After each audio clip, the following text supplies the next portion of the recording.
नमस्कार दोस्तों, आपका हमारे YouTube channel MP exams by Pradeep sir में स्वागत है।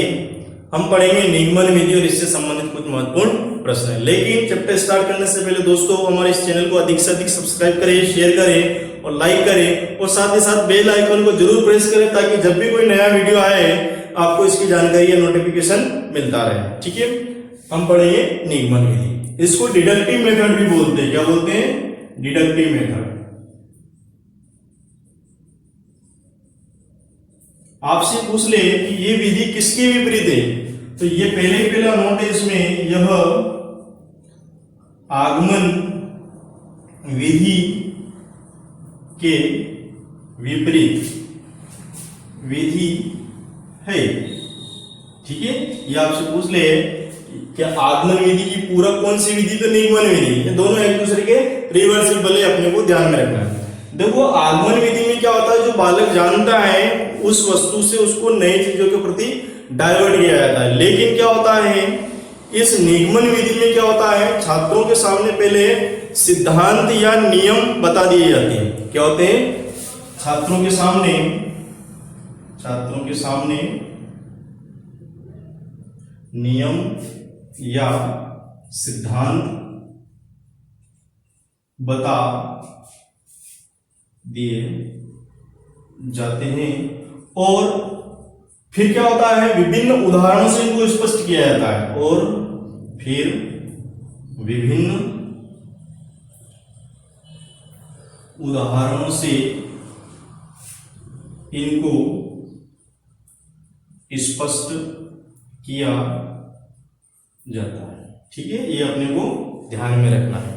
पहले नियम या सिद्धांत बता दिए जाते हैं और इन सिद्धांतों को विभिन्न उदाहरणों की सहायता से प्रमाणित किया जाता है या स्पष्ट किया जा सकता है। दोनों बोल सकते हैं, प्रमाणित भी बोल सकते हो आप और स्पष्ट किया जाता है, यूं भी आप बोल सकते हो। ठीक है, इसके बाद क्या होता है, इस निगमन विधि में क्या होता है, आपसे पूछते हैं कि कितने प्रकार के शिक्षण सूत्रों का प्रयोग होता है। तो जैसे आगमन विधि में 3 प्रकार के शिक्षण सूत्रों का प्रयोग होता है, उसी प्रकार निगमन विधि में भी 3 शिक्षण सूत्र आएंगे आपके, जो उस आगमन विधि के जस्ट विपरीत है।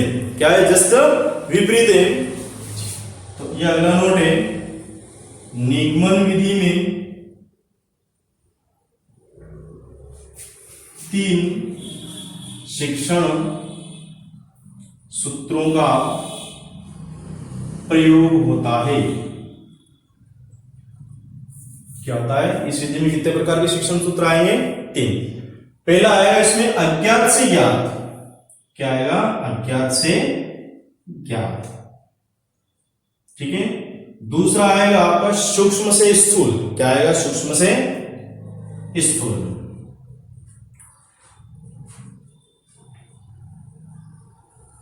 तीसरा क्या हो सकता है, जस्ट उस विधि में क्या था, विशिष्ट सामान्य था, तो यहां पर क्या आ जाएगा, सामान्य से विशिष्ट। सामान्य से विशिष्ट। तो इस प्रकार से इस विधि में आपसे पूछ ले कि निम्न में से कौन सा शिक्षण सूत्र निगमन विधि में प्रयुक्त होता है या नहीं होता करके, तो ये आपके 3 आ जाएंगे। वहां पर आपको चौथा ऑब्जेक्टिव ढूंढना है, उस पर टिक जरूर करना है। ठीक है, अब क्या है, आपसे आगे पूछ ले कि निगमन विधि के कितने चरण है। ठीक है, तो जैसे आगमन विधि में कितने चरण थे? 4, तो इसमें भी 4 चरण होंगे। ठीक है, तो निगमन विधि के कितने चरण? निगमन विधि के कितने चरण?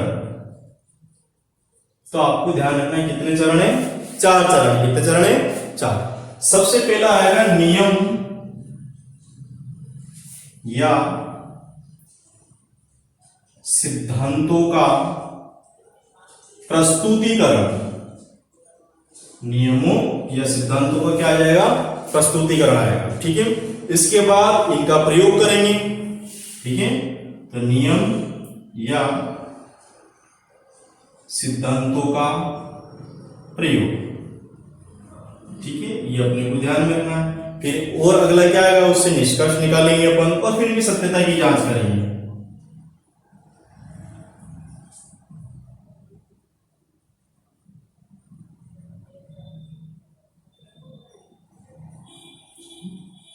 जांच करना।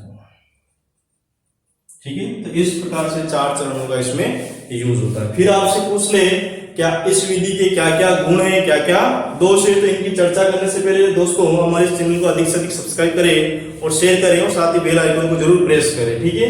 अब इसके गुण और दोषों की अपन चर्चा करते हैं स्टेप बाय स्टेप। तो इधर अपन गुण, इधर दोष, ठीक है। सबसे पहले आपको गुण पता होना चाहिए कि इस विधि की क्या क्या बेनिफिट है, ठीक है। तो यह विधि आपकी एक तो बिल्कुल संक्षिप्त है और उपयोगी भी है, ठीक है। तो पहला है यह विधि संक्षिप्त व उपयोगी, ये अपने को ध्यान में रखना है। इसके बाद इसमें क्या, इस विधि जैसे आगमन विधि में क्या होता है, अंकगणित या रेखागणित की जानकारी दी जाती है, लेकिन क्या होता है इस निगमन विधि में सभी सब्जेक्ट आपके पढ़ाए जा सकते हैं, ठीक है।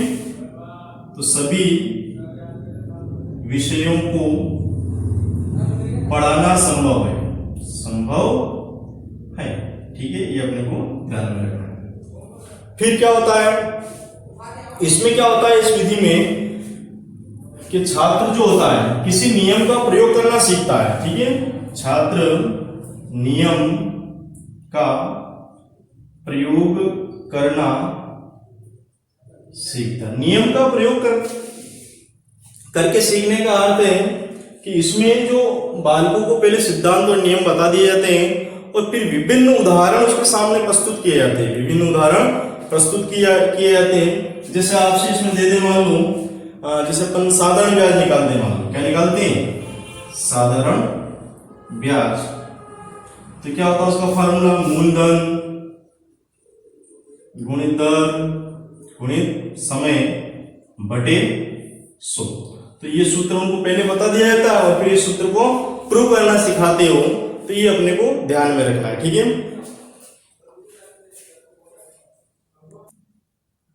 फिर देखिए दोस्तों इसमें क्या होता है, इस विधि के एक फायदा और ये भी है कि इसमें जो अशुद्ध नियम और सिद्धांत होते हैं उनका अवसर बालक को नहीं मिलता, क्योंकि जो फैक्ट होते हैं उन्हीं को समझाया जाता है। तो ये ध्यान रखना, अशुद्ध नियमों या सिद्धांतों की जानकारी बालकों को नहीं मिलती है, नहीं मिलती है। फिर क्या होता है इस विधि में, क्या है टीचर या अध्यापक क्या होता है सूत्र समझाता है और बालकों को क्या करता है, सवाल देता जाता है। तो यूं कह सकते हैं कि ये जो विधि है इसमें शिक्षक और छात्र दोनों ही एक्टिव होते हैं, या इन दोनों की भूमिका बराबर होती है, या यूं कह सकते हैं कि ये दोनों सक्रिय रहते हैं, ठीक है। इसमें छात्र व अध्यापक सक्रिय रहते हैं, ये अपने को ध्यान में रखना है, ठीक है। और दोनों की शक्तियों का अपव्यय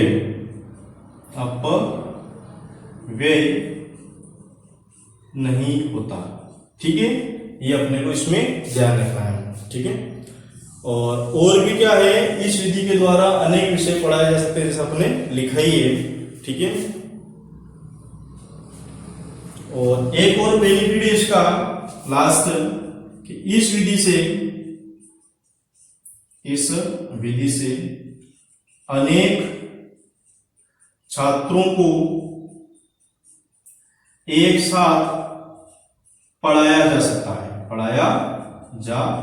सकता है, ठीक है।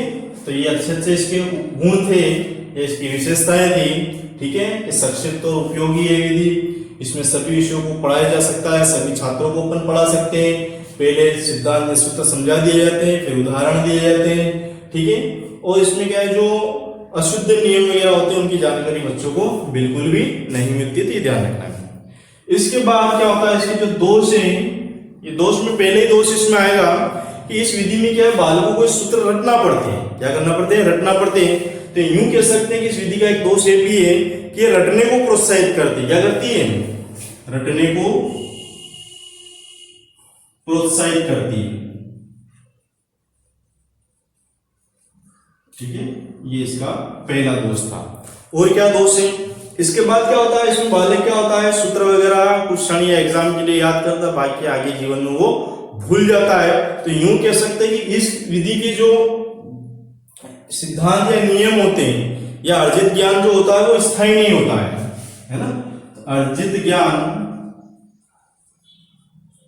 अधिक स्थायी नहीं, ठीक है।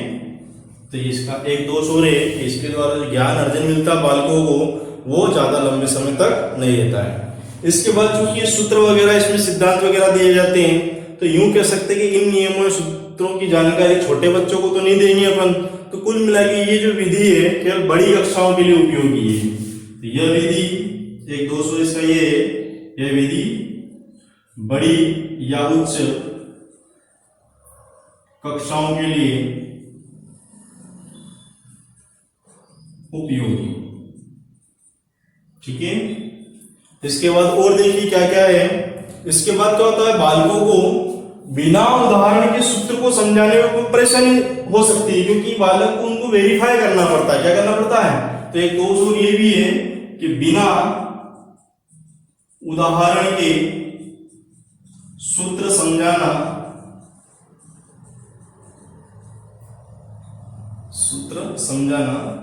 प्रॉब्लमेटिक है ना, ये ध्यान रखना। बिना उदाहरण के सूत्र समझाना कठिन है,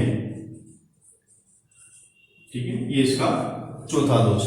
और को क्या क्या दोष हो सकते हैं। इसके बाद ये जो विधि है इसका अपन फ्री वे में यूज नहीं कर सकते हैं, स्वतंत्रतापूर्वक इस विधि का प्रयोग संभव नहीं है।